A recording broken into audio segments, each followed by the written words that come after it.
Ito mga kasama, ito yung gagawin nating magsisilbing tungko. Itong ano ay ano ng saging. Yung at ang lulutuin natin ay labong o kawayan.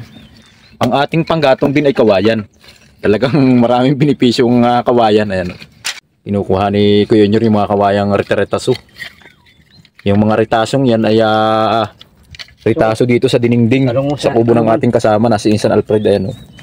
Yung sasag, ayan yung mga retaso. Mga tuyo na, kaya mapakinabangan yan ay mabilis maglingas. Dito tayo magagawa ng tungko sa part na yun. At ito nga pala yung magsisilbi nating kayuran.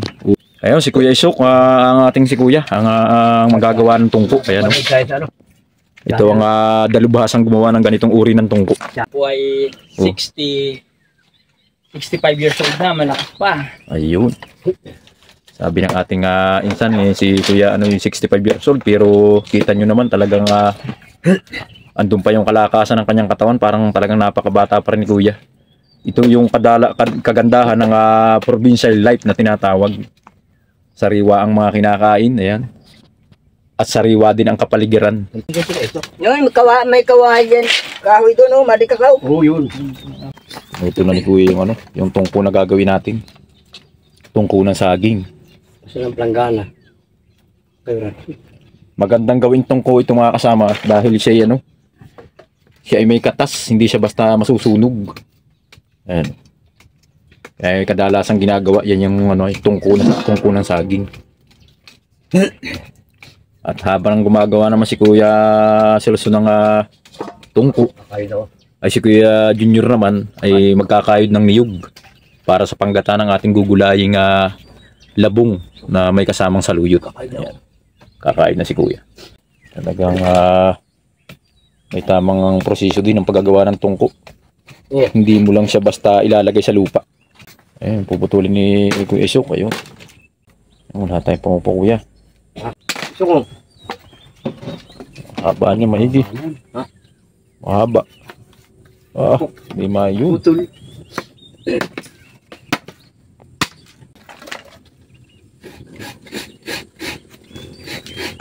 Uy. Ayun yung proseso ng paggagawa ng tungko dito sa probinsya. Pag kayo nasa probinsya, katawan lang ng saging, tapos lalagyan nyo ng kahoy sa gitna na pagsisilbin yung patigas. Ayun, at ibabaon sa lupa. Napakatibay na yan. Ayun. Talagang kahit ilang lutuan ay talagang yan ay hindi agad masitira. Napakatibay niyan. Pwede lang tayo magkayuran, talas. Talas. Maganda ang gamit ni Kuya Celso. Talagang mga epektibo yan. Padalawang gawa na ni Kuya. Nakakadalawang tungko na tayo. Bali 3 yung kanyang nilalagay. Napakatibay niyan. Daig pa niyan ang batong tungko. Ayun.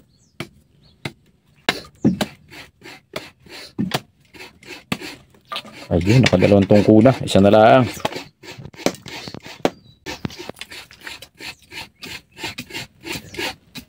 Yan yung kadalasan ginagamit dito sa probinsya na pagka panahon ng magpapalit ng taon ng New Year ay yung ginagawa ring tungko. Pag magluluto ng tinatawag dito sa amin ay kalamay. Yung sa mga handaan, yung ang ginagamit ay mga kawa. Ang salangan, yung tikoy. Yung mga samot-saring mga nilulutong pangmaramihan. Ang gamit din ay yan nga, yung katawan ng saging. May isa nang nagawa si Kuya, dalawa na nagawa ni Kuya, isa na lang.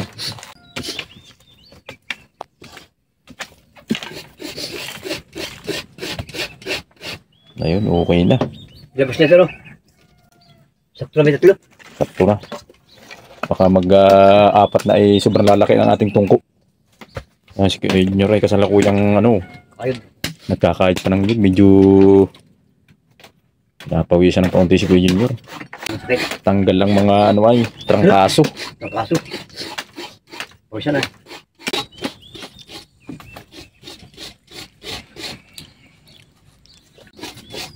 Last na. Isang tungko na lang, tapos na. Kung nami-miss nyo po si Kuya Silso, mga taga Bicol po, Tatlo sa'yo. Silso Ranyada. Ayun, nandito po siya sa Lopez. Yung mga kapatid ni Kuya Silso. Shoutout po. Ayan. Hindi na kayo mabisita. Ayan, tapos na po ang ating tungko. Maraming salamat po sa gumawa.